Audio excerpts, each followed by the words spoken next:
guys, to make this very beautiful layered candle, you can take any kind of mold. Here I'm using the spherical mold, and then we need the wick, and this is how you have to fix the wick into the mold. And guys, here I am using sand in the plate, so it is not compulsory that you do have to use the sand. I'm just doing it to make the process more simpler. If you wish, you can fix your mold using clay or hot glue gun.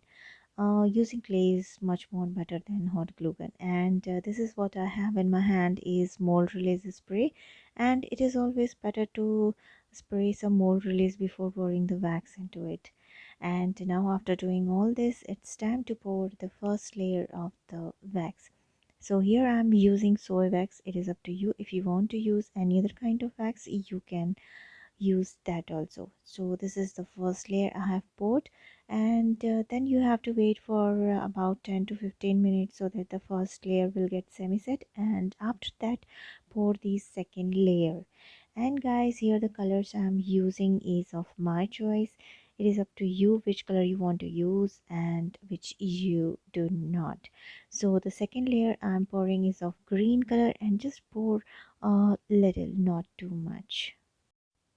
So guys, again wait for a few minutes, and once you see that the layer is semi-set, it's time to pour the another layer.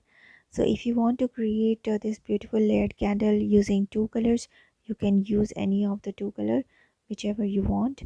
But if you want to create a multi-layered multicolor layered candle, then you can use as many as color you want.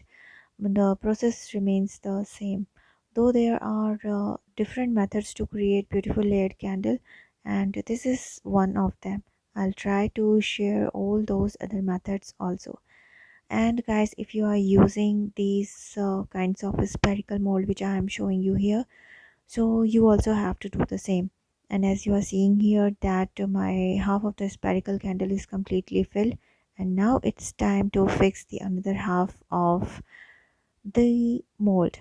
So this is how you have to fix, and to make it leak proof, you have to seal it using hot glue. So okay guys, if you don't have hot glue gun at your home, you can seal it using clay also. But I find it more better to use hot glue gun because very it seals really in a good way. Okay, and now after doing all this, I decided to fill the other half using same color also, same color only. So I'm filling it with the blue color.